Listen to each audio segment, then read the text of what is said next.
Well, we grew up in the hill country and we've seen positive and negative effects of the activities that go on out here. And I think the importance of making a positive impact starts from the conservation of the land, proper clearing technique, fire prevention, and goes all the way to water conservation, all the way to full circle forestry, making sure we utilize land to its fullest extent. And we don't want to see it just completely mowed down with improper technique.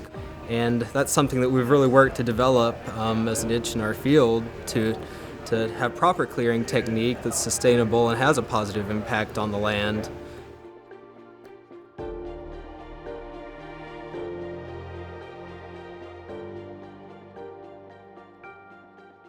When a developer acquires land, they see the trees in the most part as an obstacle. It's something that needs to be removed in order to start the profit building. The general mentality is get in, get out, get the job done. Let's not worry about the next stages of the material that's created. Let's yank all this tree trash out of here. We can replant it all later. But that is short-term thinking. If we don't have trees, we're in trouble. And the only way to get to something that means something is to start having the conversation. I think there still are some challenges with the world and the industry particularly learning how to do it effectively. And that only comes with time and practice and figuring out what works, what doesn't work. The fact that when a development comes to be, we have to improve it. We have to improve the situation. We can't come in and make it worse. We're doing this for the right reasons, and we will help collaborate and work with these developers to try to identify potential solutions where they can use some of that material and repurpose it back somewhere on that construction site. Or we can divert that material, all that local raw material, to a different project. Or what we're doing with the Habitat for Humanity, we can take it as a donation, we can process that material, and we could offer it to them to sell back into the community to help fund affordable housing, but also to help educate as people get more and more exposed to some of this upcycled and reused material. When I consider how long it took for some of the trees to grow, in some cases several hundred years, it really tugged at my heartstrings to see these old cores that could be repurposed simply go up in smoke. We have recently partnered with the Texas Urban Sawmill to recycle some of the larger cedar cores, oak cores, and various other trees that can be saved and recycled. This would be an alternative to our usual, which would be to mulch the trees or make burn piles and basically burn everything that we clear. What I usually do now at this point, I'm walking all the piles that are strategically placed for mulching and gonna see if there's any jewels in here. One thing that's difficult for me to do a lot is to, load up these big burn piles with these fantastic cores that have taken so long to grow. When I have gone to some of my clients and presented them with this idea, they've been more than happy to accommodate. In fact, they're really happy to be a part of the process and preserving some of this old growth wood and contributing to reducing carbon output in the atmosphere. Yeah, we are always seeking partners that are focused on improving their own sustainability measures, but really wanting to do more for our forests and communities. Turner Construction, they were desiring to do this. The Austin State Hospital project is definitely one of the proudest projects that we've worked on. It was the largest tree reuse project in the state of Texas. And of course, they are large historical grounds. It's over 40 acres, covered in these beautiful pecan trees.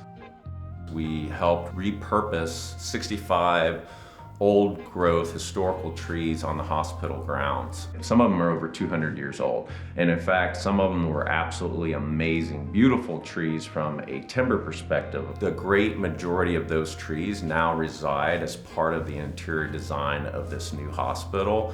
And it is an absolutely amazing place when you walk in it, just due to all the natural elements. It's probably fungus that was growing in the trees as they're deteriorating. This is total spalting. I mean, these were heavily spalted old growth trees. Lots of little deposits here, bug tracks. Something we're very, very proud of doing, and we hope that more commercial developers will look at that as the new model of how to incorporate existing construction materials back into buildings. It just has to become the norm because you have this resource that is available to you. And if you do one or two things to it, then it is this product in your building. So I got a call from one of the lead architects of the Texas Parks and Wildlife Department about a new park headquarters located in Inks Lake. And they had an idea to repurpose these trees back into the design of the building. I was able to go out there and meet with the entire team, and we literally tagged, I want to say 90% of the construction site trees. So we were very focused on just that area that needed to be cleared for the building. Then build some really amazing products that are in the inside of the new state headquarters. There's mesquite cabinetry when you walk in, there's some post oak tables, there's post oak benches, and it's just a really exciting project to see that a state agency that is so focused on trying to do the right things for our community. I think it takes more planning. I don't think it takes more money. Even internally, I've seen now our interpretive services wanting to know, how did you do that? Because we want to do this over here on one of our exhibit projects. But if you show them a path or you show them a possibility, I think people will take it. And then more people will take it, tell the story about what it resulted in, and then you get more projects doing it. We're available to teach others about it. Heinz specifically has a goal of being carbon neutral by 2040. A high point of one of our goals is to remove all of the fossil fuels from our developments. We're one of the largest private developers in the world, and so you can't say something like that and not follow through. We've got lots of infrastructure that we've empowered. And I think Heinz is innovating. Heinz comes in, again, trying to engage with the community and really understand what the community is looking for, and trying to show the community that we're doing something that means something. The urbanization isn't stopping, so we need to come up with solutions like this to mitigate that. Whether you're looking for, the finished wood product, or if you're the landowner, or if you are the developer, the person that's acquiring the wood, it's a net gain for everybody. Because the more people are coming at the puzzle, then the quicker the puzzle gets solved.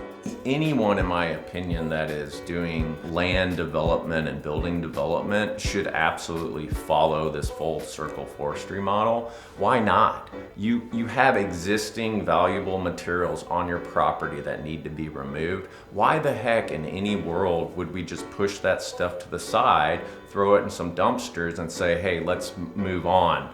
That's not making progress in our life. That's actually the opposite. We're regressing as a community. And so this Austin State Hospital was a perfect example of some more innovative thinkers that said, hey, we have all this available natural resources on the construction site. Let's upcycle all that material, and let's also tell an amazing historical story about it here in Texas. And that's what we try to do with our partners and clients.